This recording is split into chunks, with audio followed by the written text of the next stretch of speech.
राकेश अपने ऑफिस के दोस्तों के साथ एक हफ्ते की मनाली ट्रिप से आज ही वापस घर पहुंचता है। उसे आया देखकर माँ, पापा और बहन खुश हो जाते हैं, खुशी खुशी उसका स्वागत करते हैं। पर जैसे ही राकेश घर में एंटर करता है, पूरे परिवार की चीख निकल जाती है। अचानक राकेश को ऐसा लगता है जैसे किसी ने उसे पीछे से ठोकर मारी हो। इस तरह वो अंदर आकर गिर जाता है। माँ बाप पूछते भी हैं कि क्या हुआ, पर उसकी कुछ समझ में नहीं आता है वो क्या कहे। सिर्फ इतना ही कह पाता है, लगता है पांव फिसल गया। मगर जिसे उसने और उसके परिवार ने इतने हल्के में लिया था, वो इतनी हल्की बात नहीं थी। रात को सोते से उठकर राकेश बाथरूम जाता है और अभी अपना मुंह धोकर जैसे ही आईने में देखता है, डर के मारे उसकी चीख निकल जाती है। मिरर में ठीक उसके पीछे एक भयानक शक्ल का अघोरी खड़ा उसे देखता है। बड़े ही भयानक अंदाज में वो मुस्कुरा रहा है। उसे देखते ही घबराकर वो मुड़कर पीछे देखता है तो वहां कोई नहीं है। वो इसे अपना भ्रम समझकर आकर अपने बेड पर लेट जाता है और जैसे ही आंखें बंद करता है, अचानक उसके सामने उसी अघोरी का अट्ठाहस लगाता हुआ भयानक चेहरा दिखाई देता है।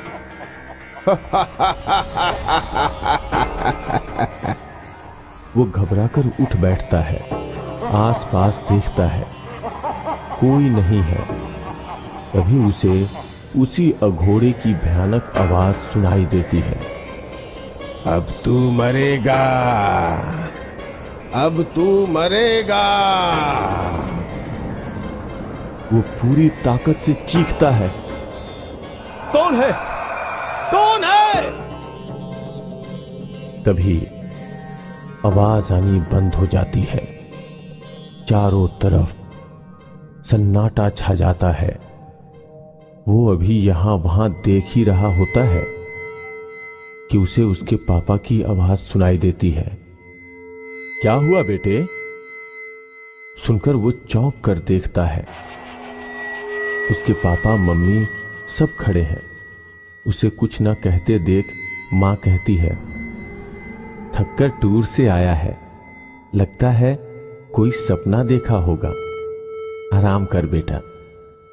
कहते हुए वहां से चली जाती हैं। उनके जाने के बाद कुछ देर राकेश घबराया हुआ सा यहां वहां देखता है, मगर कोई आवाज वगैरह ना आते देख वो वापस लेट जाता है। कुछ देर वो आंखें खोले देखता रहता है। फिर जैसे ही आंखें बंद करता है, एक बार फिर उसे उसी भयानक अघोरी का अट्ठाहस सुनाई देती है। उसकी शक्ल दिखाई देती है।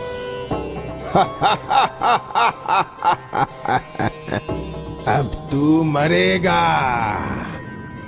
अब तू मरेगा। वो एक बार फिर घबराकर चीखता हुआ उठ बैठता है। कौन है, कौन है? हिम्मत है तो सामने आओ। तभी फिर एक बार बैंग के साथ एक हाथ उसके कंधे पर पड़ता है और उसे जोर से पीछे की तरफ घुमा लेता है। वो घबराकर चीखता है, फिर देखता है तो उसकी छोटी बहन है। कहती है, क्या हुआ भैया? तभी घबराए हुए माँ बाप भी वहां आ जाते हैं। माँ घबराई सी आती हुई कहती है, क्या हुआ बेटा? फिर कोई भयानक सपना देखा क्या? सुनकर वो बताता है, माँ, मनाली की पहाड़ियों में एक अघोरी मिला था, उसका मेरा झगड़ा हो गया था। माँ के पूछने पर क्यों, वो बताता है, हम मनाली की पहाड़ियों पर चढ़ रहे थे। मैं, समीर, धीरज, नेहा, विनीता सभी एंजॉय कर रहे थे। तभी अचानक नेहा के पैर की ठोकर से एक पत्थर का टुकड़ा पहाड़ी से नीचे की तरफ गिरा, जहां एक अघोरी बैठा तपस्या कर रहा था। उसके ऊपर पत्थर गिरते ही वो क्रोध से भर गया और चिल्लाया, इस कमीने की मौत आई है, जिसने मुझ पे ये पत्थर मारा। नेहा को गाली देते देख मुझे गुस्सा आ गया और मैं उससे भिड़ गया, देखा ही नहीं। राकेश अघोड़ी पर गुस्सा होता हुआ कहता है, अबे ओ ढोंगी, चुप रह, नहीं तो जुबान खींच लूंगा तेरी। सुनते ही अघोड़ी को और भी गुस्सा आ जाता है। तेरी इतनी हिम्मत, तू मुझे ढोंगी कहे? तुझे मेरी काली शक्तियों का अंदाजा नहीं है। सुनते ही राकेश और भी गुस्सा हो जाता है। अबे आज के परमाणु शक्ति के जमाने में तू काली शक्ति की बात करता है? ढोंगी, दिखा दिखा तेरी काली शक्ति, दिखा दिखा दिखा ना, कहता हुआ बार बार अघोड़ी को धक्का देता है। अघोड़ी पीछे पीछे होता जाता है। राकेश कहता है, अबे दिखा ना, अबे ओ ढोंगी।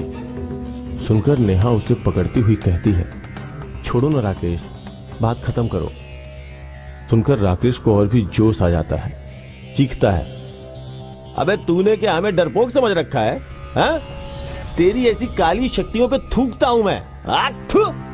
चीखता हुआ राकेश वहां से थूकता है, जो वहां से उड़कर अघोड़ी की बाह पर गिरता है। ये देखते ही अघोड़ी पूरी तरह क्रोध से चीखता है, गुस्ताख, पापी, तेरी इतनी हिम्मत। कहता हुआ वहीं जमीन पर पड़ा एक बरगद का पत्ता उठाता है और उससे बाह पर पड़े हुए थूक को साफ करता हुआ मुट्ठी में भींचता हुआ क्रोध से कहता है, दिखाता हूं तुझे मेरी काली शक्ति। जा जा, आज से 4 दिन के अंदर तू मर जाएगा। जिस मुंह से तूने थूक निकाला है ना, उसी मुंह से तू खून की उल्टी करेगा, खून की उल्टी कर करके मरेगा। कहता हुआ पत्ते को पूरी तरह मुट्ठी में भींचता है तो उसमें से खून की धाराएं बह निकलती हैं। वो अट्ठहास लगाता हुआ कहता है, अब तू मरेगा, अब तू मरेगा। राकेश उन्हें बता रहा है, पापा वही अघोरी बार बार दिखाई दे रहा है। पापा कहते हैं, बेटा तुम्हें ऐसे किसी अनजान जगह पर ऐसे गुस्सा नहीं करना चाहिए। सुनकर मां बीच बचाव करती है, कोई बात नहीं, जो हो गया सो हो गया, अब बेटे को आराम करने दो, सो जाओ बेटा। कहती हुई मां उसे लेटाकर माथे पर थक्की देने लगती है। उसी पहाड़ी की काली गुफा में बैठा खतरनाक शक्ल वाला अघोरी अपनी काली शक्ति में लीन है। वो अपने सामने कुछ काले गुड्डे, सफेद चमकती खोपड़ियां, हड्डियां, सिंदूर वगैरह रख के मंत्र पढ़ता हुआ अट्ठहास लगा रहा है। अब तू मरेगा, अब तू मरेगा। कहता हुआ बगल में रखा एक भाला उठाता है और उसे हवा में फेंकता है। यहां राकेश अपने बेडरूम में सो रहा है। तभी भाला खिड़की से होता हुआ साया से आकर उसके पेट में घुसना ही चाहता है कि तभी वो करवट ले लेता है और भाला उसके बेड में अचानक से घुसकर खड़ा होकर कांपने लगता है।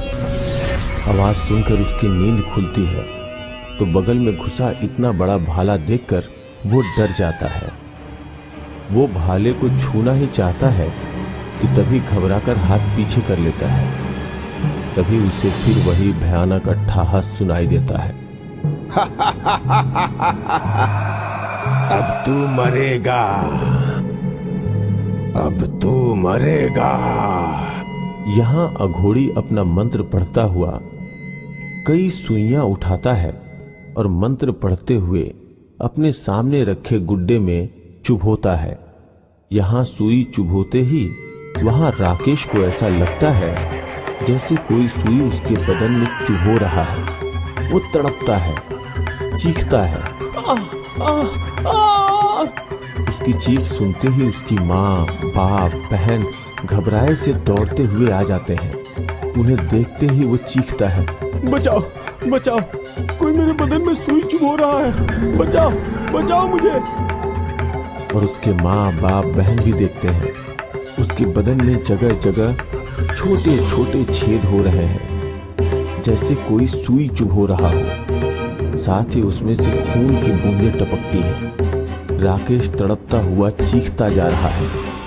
घर वाले मजबूर हैं उसे तड़प और उसकी बॉडी से खून की बूंद गिरते हुए उसमें छेद होते हुए देख रहे हैं। माँ चीखती है, जल्दी जल्दी अपने पंडित जी को फोन करो, पंडित जी को फोन करो। घोड़ी अट्ठाहस लगाता हुआ कह रहा है, अब तू मरेगा, अब तू मरेगा। साथ ही वो उस गुड्डे को उठाता है और उसकी गर्दन मरोड़ता है। यहाँ राकेश अपनी गर्दन पकड़ता है और तड़पता है, चीखता है।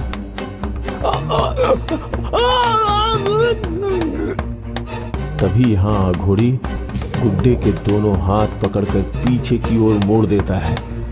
वहाँ राकेश के हाथ अपने आप अपनी गर्दन से होते पीछे की ओर मुड़ते हैं और खटाक की आवाज के साथ उसकी हड्डियां टूट जाती हैं। वो तड़पता हुआ चीखता है,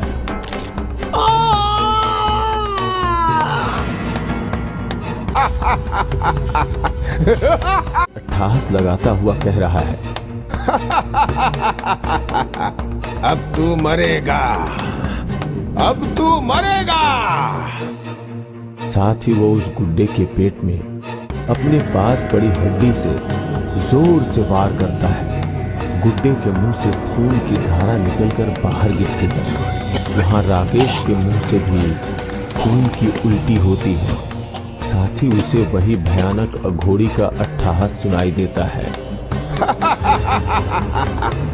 अब तू मरेगा, अब तू मरेगा। तभी उनके पंडित जी वहां आते हैं और उसे संभालने की कोशिश करते हैं, मगर उसे उल्टी पे उल्टी करते, तड़पते, बदन में सुई चुभोने के निशान होते और उसमें से खून रिश्ता देख पंडित जी हाथ जोड़ देते हैं। माफ कीजिए जजमान, इसका कोई इलाज नहीं है। ये काली शक्ति के मालिक की भयंकर नफरत है, इससे कोई नहीं बच सकता। अभी वो इतना ही कहते हैं कि अचानक तड़पता हुआ राकेश धड़ाम से वहीं गिर जाता है और देखते ही देखते तड़प तड़प के उसकी मौत हो जाती है।